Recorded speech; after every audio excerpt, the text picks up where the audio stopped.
My OHIP practice is dedicated to the surgical and medical management of skin cancer, and I think this fits into the cosmetic practice very well, because most of the changes that we see cosmetically in people are the result of cumulative sun damage, right, over time.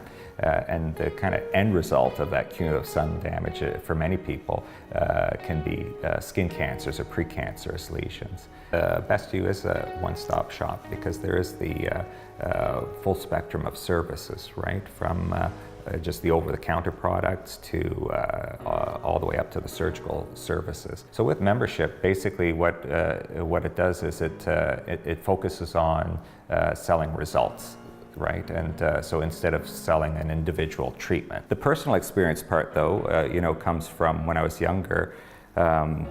My nose, I didn't like my nose that I had, and it's funny how I was so affected by this, and it kind of distracted me. All I thought about was my nose, and I would try to hide my nose from people, thinking that everybody's looking at my nose. And and then so I asked my father, I said, that I wanted to have my nose done. And around that time I started reading, some of his textbooks on plastic surgery and looking at what's possible and seeing the results for other people. And I thought, I was set.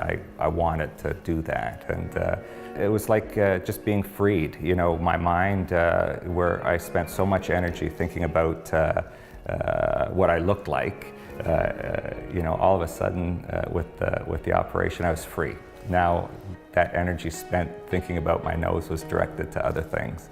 I felt more confident in my interactions with people. I felt happier just being out and such. Yeah. You're beautiful as you are. We actually don't deal with in beauty. I think it's always bothered me that when people talk about beauty, they're talking about the physical appearance of somebody. To me, and I think with a lot of people, we know that beauty is something that isn't just physical. It's something that comes from within somebody. And so I would never. It makes me sad to think that somebody would not think that they were beautiful. I think everybody's beautiful, and what we do is we just help people see that. So we help people look good so that they feel good, and then they can do good. Yeah, that's what we're about.